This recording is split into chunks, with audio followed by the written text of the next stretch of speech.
ইয়া রাসূলুল্লাহ ইয়া হাবিবাল্লাহ নবী গো ও মায়ার নবী ফিদাকা উম্মি ওয়া আবি ইয়া রাসূলুল্লাহ ইয়া হাবিবাল্লাহ নবী গো ও দয়ার নবী আমি হলাম এই মদিনার গরীব সাহাবা ইয়া রাসূলুল্লাহ হাবিবাল্লাহ হুজুর আমি হলাম গরীব সাহাবী ইয়া রাসূলুল্লাহ ইয়া হাবিবাল্লাহ হুজুর আপনার সমস্ত কথাকে আমি মান্যতা করে নিয়ে ইয়া রাসূলুল্লাহ হুজুর আপনি বলেছিলেন ওই মদিনার মসজিদে নববীতে বলেছিলেন ও সাহাবীরা বাবা তোমরা হারাম খাবে না তোমরা হারাম মাল ভক্ষণ করবে না ওই দিন থেকে ইয়া রাসূলুল্লাহ ওই দিন থেকে আমি হারাম মাল ভক্ষণ করি না ইয়া রাসূলুল্লাহ হাবিবাল্লাহ হুজুর তাই আমার এই সন্তানটাকে হারাম খেতে দিই না তাই সকাল থেকে সন্ধ্যা পর্যন্ত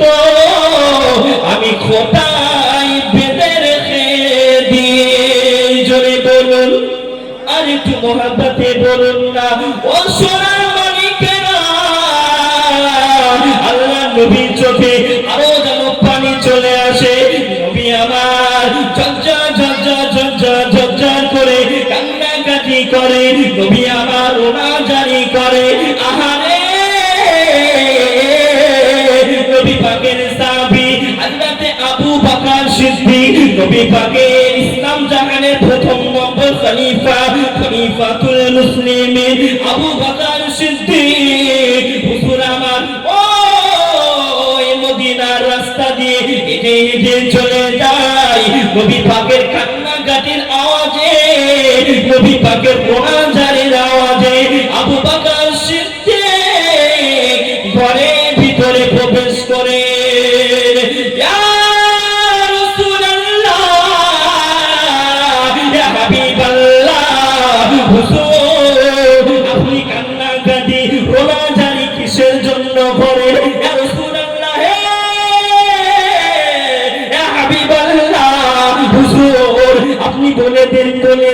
আপনি কান্নাকাটি মোনাজারি কিসের জন্য করেন এই সমাজে নবী বলেছিলেন ও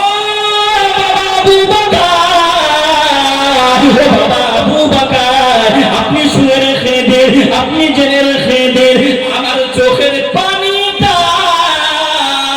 আপনি যেন মোচন করতে পারবেন না ও বাবা আবু বকর আপনি যেন সাইডে বসে যান ও বাবা আবু বকর আপনি বসে যান বাবা ইসলাম জাহানের দ্বিতীয় নম্বর খলিফা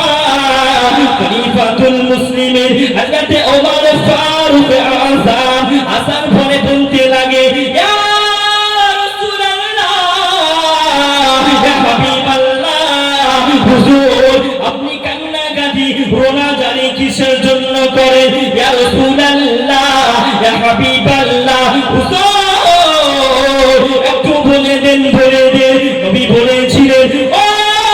বাবা আবু বকর ওমরকে বসতে বলে দাও ওমর বসে যায়